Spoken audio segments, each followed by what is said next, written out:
Ladies and gentlemen, welcome to the first behind the scenes slash things you didn't know slash inside jokes slash basically everything you need to know about what goes on off camera while we're filming fineTUNED. So, let's get into it.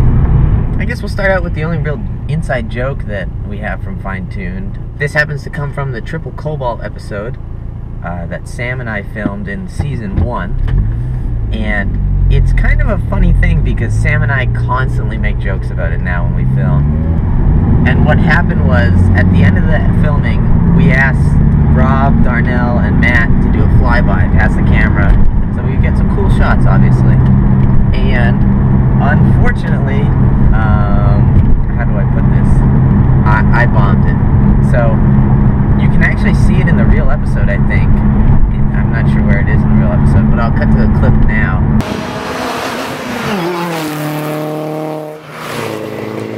That's sick.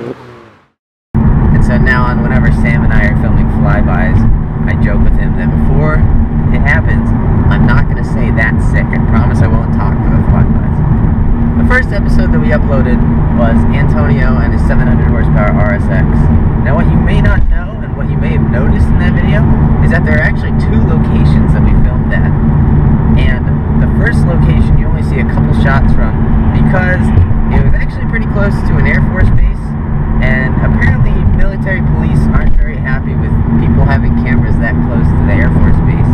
So they came out and they were really nice and they asked us to leave, so we ended up going to another location. The second episode that Sam and I ever filmed was Matt's S4, and during that episode it was 105 degrees outside. So Sam and I were driving down the highway and I'm thinking to myself, we should probably have the windows down so we get acclimated to the temperature and then it's not as bad when we get out as opposed to getting out of an air-conditioned car. Bad decision. So we got off the highway and we were sitting at a stoplight and I had the sunroof open, the windows open, the sun was beating down. I was like, Sam, I'm going to pass out unless I put the AC on. So we threw the air conditioning on. The first episode we ever filmed was Scott's E30 episode that came later in Season 1. But our biggest problem with that episode, as you may hear him say at the beginning of the episode, is the landscapers across the street. They did not quiet down. We were at Scott's house for a half hour, 45 minutes filming after going out to, I think, 2 different locations to film, and they just didn't be quiet. And Scott had to go, so we just filmed the interview. We said whatever, and it's pretty awful. Alright, so let's jump to Season 2. One of the things you may have noticed in Dan's episode of the fineTUNED Malibu is that we almost ran out of light. So the problem was that Dan ran a little late coming from work, and it was already, 5, 6 o'clock at that point, and we were filming on the roof of a parking garage, and we ended up getting some really nice shots in that golden hour right before the sun goes down when the lighting is perfect. So as we went out to get our rolling shots and our flybys, the sun went away and it got really dark. So you can see a couple of the flybys in Dan's video are super dark, and that is why. We actually ran into a similar problem with Izzy, filming Izzy's episode. My buddy Brandon, who actually just started a new channel. If you guys want to go subscribe to Deaf Car Guy, I'll put an annotation on the screen. Brandon's making kind of vlog-ish sort of videos, and he's deaf, so Deaf Car Guy. But Brandon and I were filming Izzy, and the sun started to go down, and we needed to get our moving shots, and we didn't do very many flybys because we ran out of time. And then, of course, we get back to the house, and we're like, oh, cool, awesome episode. And we didn't film the interview. So we had to film the interview in the dark, and how we did that is we set up Brandon's car with his brights on in front of Izzy. And then I set up the camera next to Brandon's car, and we just kind of went with it. Saw what happened, and it wasn't too bad. Moving on to Pittsburgh in Season 2, a couple episodes that we filmed in Pittsburgh. Something that you didn't see is actually the yellow Evo that you guys have probably seen on that Dude in Blues channel. I'll link to his video here. The yellow Evo we were supposed to film for fineTUNED, and the guy who owns it went to go start it up, and the car runs on E98, so 98% ethanol.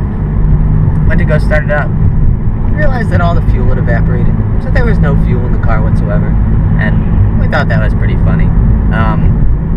Another thing that happened while we were in Pittsburgh is we were filming Brian's Evo, and all of a sudden during his interview, a bunch of exotic cars started leaving. We were at Pittsburgh Cars and Coffee before that, so that's how we met up with Brian. And a bunch of exotic cars started leaving from the parking lot.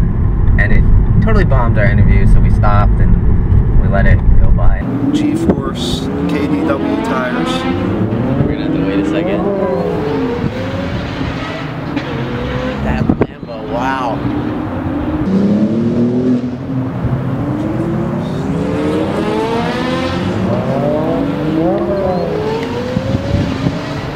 Speaking of bombed interviews, Fernando's episode, we were filming right next to this sort of busy road, and it just wasn't a smart decision on my part. And at that point, we had not bought our external microphone, so we were using camera audio. And, well, there's a couple times on camera on the interview that I just kind of let it fly, because whatever, a couple cars drive by. But there's one time that you can see I put in at the end of the video of Fernando he goes to say something and a truck drives by, and we just had no chance. DMR V710. 18-inch. So, what kind of wheels are on the car? So, going off of things that I put at the end of episodes, I don't know if you guys knew, but Palin's car, the E36 that we filmed, that was the first episode of season 2. Sorry, I'm going up a hill here, so it might get a little loud. Had to do that.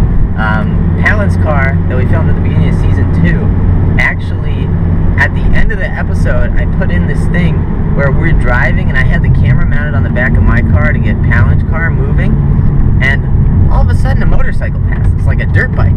Just passed us, and he was banging on the red line.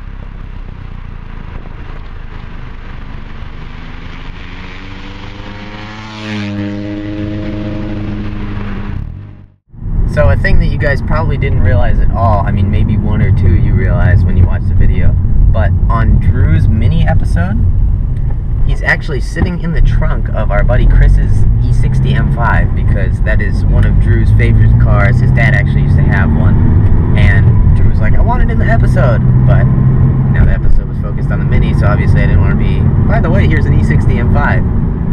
And then with Max's episode, the WRX, I had this awesome spot planned out. That was the only one that we shot not in my local area. We shot it down a little further south, about an hour and a half south. But I had this awesome area planned out. It was on this elevated kind of parking lot, and there was ocean all around. We got there, and we're trying to go up the hill, and Max calls me and goes, I'm not going to make it. I went up this hill about 2 years ago for a photo shoot, and I scraped a ton, and now I'm lower. So we had to scrap that and go find another spot. That spot that we found ended up being pretty cool, but the wind was blowing so hard that even with our external microphone, there was still wind noise on camera. Alright, so something that you guys probably didn't know is that Andy with the SQ5, his video is actually featured on APR's website. If you go to customer videos, I believe, it's like media videos, customer videos, his video is actually featured there. And that was our first video that got featured on a manufacturer's website, or really on any website, and I thought that was pretty cool. Last but not least, of course, I wanted to say thank you to a couple friends, Brandon, Sam, Alex, because there were a couple times this summer when the GTI was in for maintenance, or something broke, or, you know, things happen when you own a car. And I didn't have a car to get to the shoots in, and they volunteered their time and their cars, and they came out and filmed with me.